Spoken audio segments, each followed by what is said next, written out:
पंचायत चुनाव के दूसरे चरण की घोषणा हो चुकी है। तारीखों का ऐलान हो गया है। आ जाए हम सहमति। हाँ जी, हाँ जी। और सरपंचों पंचों के इन सभी 9 जिलों की ग्राम पंचायतों के 12-11 को होंगे सैटरडे को। पोल की टाइमिंग्स रहेंगी 7 बजे से 6 बजे तक, क्योंकि इनमें पोलिंग परसेंटेज जनरली काफ़ी हाई होती है, कीनली कॉन्टेस्टेड होते हैं, तो इसलिए 1 घंटे का टाइम हमने 5 बजे के बजाय 6 बजे तक रखा है। और अगर रीपोल कहीं आवश्यक हुआ जिला परिषद पंचायत समितियों के, तो वो 12-11 को पंचायतों के चुनाव के साथ ही हो जाएगा। और इसी तरह ग्राम पंचायतों का पंचों सरपंचों का अगर कोई रीपोल आवश्यक हुआ वो 14-11 को करवाया जाएगा। काउंटिंग ऑफ वोट्स पंचों सरपंचों की तो उसी दिन जैसे ही उनकी पोलिंग ख़त्म होती है वहीं पे काउंटिंग की व्यवस्था रहेगी, कोई रीपोल वाले को छोड़ के। जहाँ तक जिला परिषद और पंचायत समिति के सदस्यों की बात है, ये जो पहले 9 जिलों के जो चुनाव हो चुके होंगे वो भी ईवीएम्स स्ट्रॉन्ग रूम में रहेंगी, ये ईवीएम्स भी स्ट्रॉन्ग रूम में जाएंगी, और ताकि जो आने वाले चुनाव हैं उन पर इनका प्रभाव ना पड़े बाकी 4 जिलों के। और इनकी काउंटिंग जो है उन 4 जिलों के चुनाव होने के बाद फिर इकट्ठी सारों की जाएगी। मतदान की डेट सर एक बार? हाँ, मतदान की तिथि 9/11/2022 होगी जिला परिषद और पंचायत समिति के सदस्यों के लिए, और 12/11 होगी पंचों और सरपंचों के लिए, इन सभी 9 जिलों के लिए।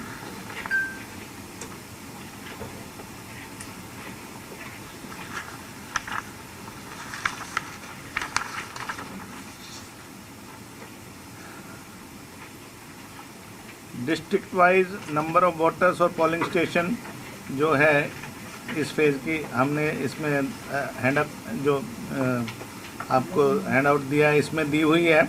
वैसे टोटल मैं बता दूं, इन 9 जिलों के जो वोटर्स हैं 48,67,132 टोटल मतदाता इस फेज़ के चुनाव में भाग लेंगे।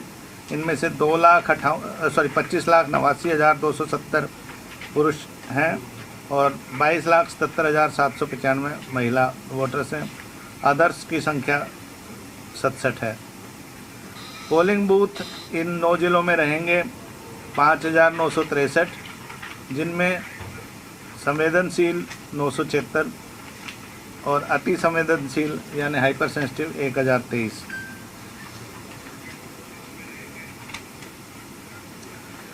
इन 9 जिलों में 9 जिला परिषद और 57 अपना ब्लॉक समितियों के लिए सदस्य चुने जाएंगे। सरपंच के पद होंगे 2,683 जो कि ग्राम पंचायतें हैं। पंचों के पद होंगे 25,655।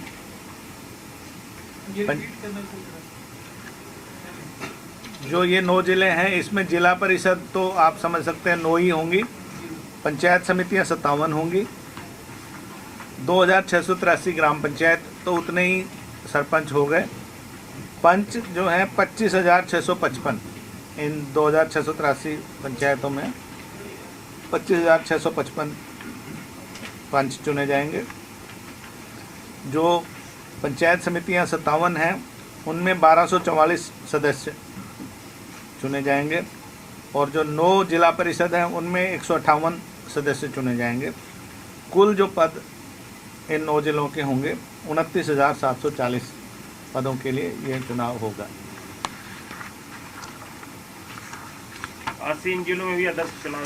हाँ, आदर्श चुनाव संहिता इन सभी 9 जिलों में भी लागू हो गई है। और बिहार में तो पहले से ही वो इलेक्शन कमीशन ऑफ इंडिया की तो अलग से है। हाँ, वो तो बहुत डिटेल्ड है, हमारी थोड़ा सा डाइल्यूटेड होती है कि ताकि सारा काम काज ठप ना हो। तो स्टेट ही हो गए, 3 जिले दूर रहेंगे, 4 जिले रूरल एरिया। हाँ, रूरल एरिया में। शहरी में कुछ रोक टोक नहीं, शहरी में कोई रोक टोक नहीं। फरीदाबाद और पलवल कोई छोड़ा? उसमें 27 और 28 को मैंने जैसे पिछली बार बताया था, जो होम मिनिस्टर्स की कॉन्फ्रेंस है तो वहाँ पे पुलिस बंदोबस्त को देखते हुए आसपास की पुलिस भी रहेगी। इसमें सीटें कितनी रिजर्व हैं 9 जिलों में? हैं जी, सिटी कितनी रिजर्व वो निकलवा देंगे, मंगवा दो अगर है तो। रफली आप ये समझिए कि 20% तो एससी की रहेंगी और 8% की है एससी और ये मैं बता देता हूँ। चलो आ गई है।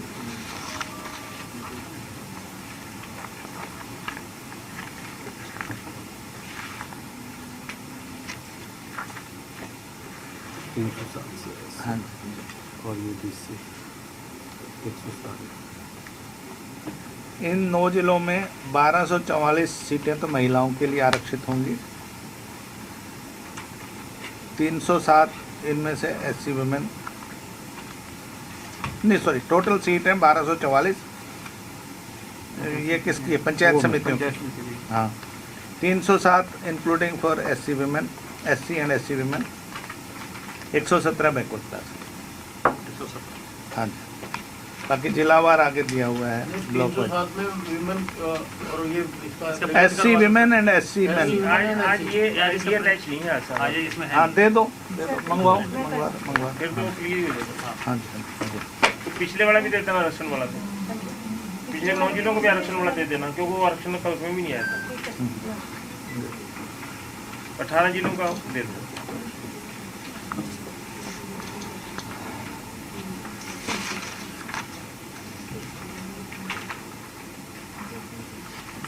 सर कई जगह से ये विवाद आ रहा है कि अगर ससुर का नाम बिजली का बिल है तो महिला के लिए वो कंपलसरी है या नहीं है। एलआर को हमने कल रात को ही मैंने फाइल क्लियर किया, एलआर को एडवाइस के लिए हमने भेजा।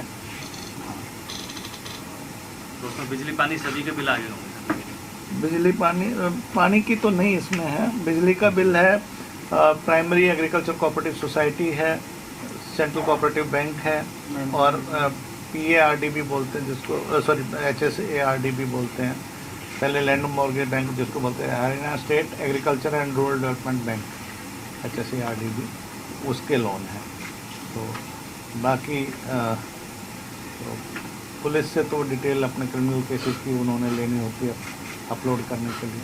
बाकी आप तो पुलिस क्लियरेंस और एनओसी मांगते होंगे ना जी? नहीं, पुलिस क्लियरेंस हमें नहीं चाहिए। वो लोगों में गलत फहमी है। उसने अपना रिकॉर्ड देना है, एफिडेविट देना है, हमारी तरफ से कुछ भी हो उसके खिलाफ, जब तक कि वो कोई पंचायत एक्ट और रूल में अगर वो मतलब डिबार्ड नहीं है। हाँ उसने एफिडेविट देना है। हाँ, वो जिला परिषद और पंचायत समिति के मेंबर्स का तो अपलोड भी होगा, सरपंचों की और पंचों की संख्या चूँकि बहुत ज़्यादा वो रिकॉर्ड में होगी, कोई चाहे तो ले सकता है। नहीं, हमने एलआर से पूछा क्या? एलआर से पूछा है कि अगर एक ही फैमिली आईडी आजकल पर हाँ, उसमें अगर ये सारे सदस्य जो महिला चुनाव लड़ना चाहते वो भी है, तो क्या ऐसे में, और वो उसी घर में रह रही है, तो ऐसे में शुड वी इंसिस्ट और शुड वी नॉट? क्योंकि मान लो उसको चुनाव लड़ा के वो तो बिल तो लिए बैठे हैं, वो भी वहीं उसी घर में रह रही है। तो ये लीगल एडवाइस इसमें डीए को हमने कहा था कि भी बताएं। इसमें डीए ने कहा कि जी ये क्योंकि पूरे स्टेट का मसला है और थोड़ा इसमें लीगलिटी ज़्यादा इन्वॉल्व है, तो एलआर को हमने भेजा है। नहीं तो उसमें तो हस्बैंड भी होगा फिर। है जी, अगर हस्बैंड के खिलाफ है, हाँ हाँ, नो ड्यूज, हस्बैंड हो या ससुर हो, जो आउटस्टैंडिंग या बेटा है, वो हो। तो हाँ, अगर सेम फैमिली आईडी में है, वो अब अपेरेंटली तो ऐसा लगता है कि भाई उसी घर में रह रहे हैं और लोन भी आउटस्टैंडिंग है या बिजली का बिल आउटस्टैंडिंग है या कोई और किसी तरह के ड्यूज आउटस्टैंडिंग है, तो फैमिली तो बेनिफिट तो फैमिली ले रही है। मॉरलिटी तो ये डिमांड करती है, एथिक्स तो ये डिमांड करती है वो क्लियर करके चुनाव लड़े, पब्लिक में जाएं। पर लीगल एस्पेक्ट क्या है, इसके लिए एलआर से नहीं, आउटस्टैंडिंग तो जो फैमिली हेड है जिसके नाम कनेक्शन है उसकी बनेगी ना जी। हाँ, अब किसी के नाम कनेक्शन ही नहीं है, वो तो फिर उसको रोकना तो गलत है। इसीलिए तो भेजा है। ये हमारा, हम इसमें परिवार पहचान पत्र तो नहीं लागू करेंगे। नहीं नहीं, तो इसमें परिवार, ये फिर ये बात कहाँ से उठी है? बात ये आपको पता है वो जो सुनील जागलान है बीबीपुर वाले, डॉटर विद सेल्फी, उनकी मेल आई थी और फिर और लोगों से भी क्वेरीज आ रही हैं कि भाई जो महिला अगर उसके अपने नाम पे नहीं है कोई आउटस्टैंडिंग या बिजली का कनेक्शन नहीं है, लेकिन वो बेनिफिशियरी तो है ना उस बिजली के कनेक्शन की। व्यक्तिगत तो हाँ, कनेक्शन है हाँ, नहीं उसके हाँ, नाम। व्यक्तिगत जब उसके नाम है नहीं, या तो वो किराए के मकान में लेके अलग रह रही हो और ससुर का घर या फादर हस्बैंड का घर हो या बेटे का घर हो, तो नैतिकता पर के आधार पे तो क्लियर है कि भाई जो पब्लिक इमेज में जाता है वो उसको ये करना चाहिए। एक्ट और रूल में तो ये प्रावधान किया है कि जो चुनाव लड़ रहा है उसके खिलाफ ये यूज नहीं होना चाहिए।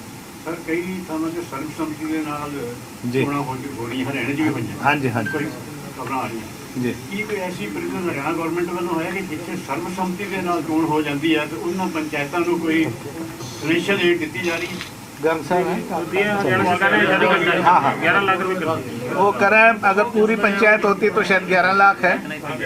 हाँ, पर ये विषय डेवलपमेंट एंड पंचायत विभाग का है, क्योंकि चुनाव आयोग का इससे डायरेक्टली कोई वास्ता नहीं है। हम तो चाहते हैं कि ज़्यादा से ज़्यादा लाके लोगों का भाईचारा बढ़ा रहे, झगड़े कम हो, चुनाव कम हो। इसमें जैसे जो कैंडिडेट है हाँ जी। चुनाव